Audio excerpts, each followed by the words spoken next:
ಸಮಗ್ರ ಕುಡಿಯುವ ನೀರಿನ ಯೋಜನೆಯನ್ನ ಮೊದಲನೇ ಹಂತದ ಕಾರ್ಯಕ್ರಮವನ್ನ ಉದ್ಘಾಟನೆ ಮಾಡಿದ್ದೇವೆ.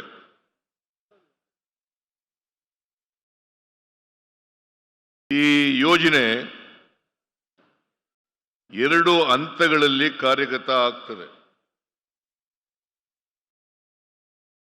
ಈಗ ಮೊದಲನೇ ಹಂತದ ಯೋಜನೆ ಉದ್ಘಾಟನೆ ಆಗಿದೆ. 2ನೇ ಹಂತದ ಯೋಜನೆ ಪ್ರಾರಂಭ ಆಗಿ ಇನ್ನು 2026-27ಕ್ಕೆ ಮುಗೀತದೆ. ನಾನು ಬಹಳ ಸ್ಪಷ್ಟವಾಗಿ ಹೇಳ್ತೇನೆ, ಈ ಕಾರ್ಯಕ್ರಮ ಪೂರ್ಣಗೊಳ್ಳುತ್ತದೆ. ಯಾರೂ ಕೂಡ ಈ ಕಾರ್ಯಕ್ರಮದ ಬಗ್ಗೆ ಸಂಶಯ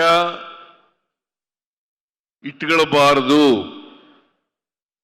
ಯಾಕೆ ಈ ಮಾತನ್ನ ಹೇಳ್ತಾ ಇದ್ದೀನಿ ಅಂತಂದ್ರೆ, ಕೆಲವರು ಜನರಲ್ಲಿ ಅನುಮಾನವನ್ನ ಸಂಶಯವನ್ನ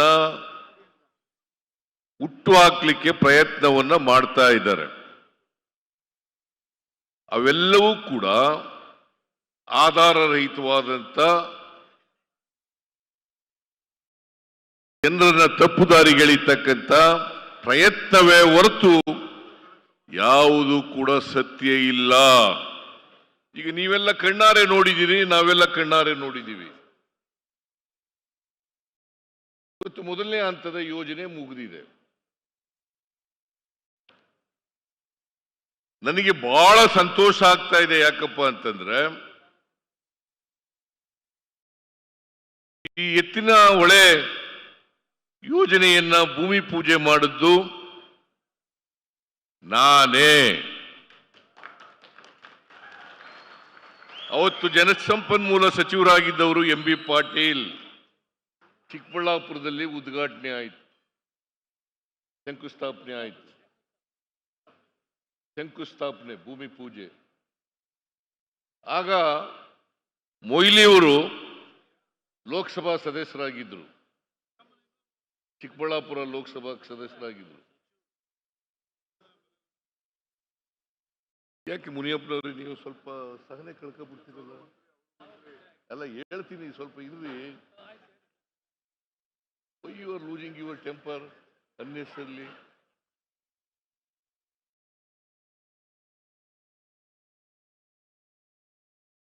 ಮೊಯ್ಲಿಯವರು ಆಗ ಅಧ್ಯಕ್ಷರಾಗಿದ್ದರು. ಈ ಯೋಜನೆ ಆಗಬೇಕು ಅಂತೇಳಿ ರಮೇಶ್ ಕುಮಾರ್ ಅವರು, ಕೃಷ್ಣ ಬೈರೇಗೌಡರು, KH ಮುನಿಯಪ್ಪನವರು, ಸಾಕ ಇನ್ನೊಂದು ಸರಿ ಹೇಳ, KH ಮುನಿಯಪ್ಪನವರು, ಸುದರ್ಶನ್ ಅವರು, ನಜೀರ್ ಅಹಮದ್ ಅವರು, ಆ ಭಾಗದ ಎಲ್ಲ ಶಾಸಕರುಗಳು ಕೂಡ ಎತ್ತಿನ ಹೊಳೆ ಯೋಜನೆ ಆಗಬೇಕು, ಇದು ಬಹಳ ದಿನಗಳಿಂದ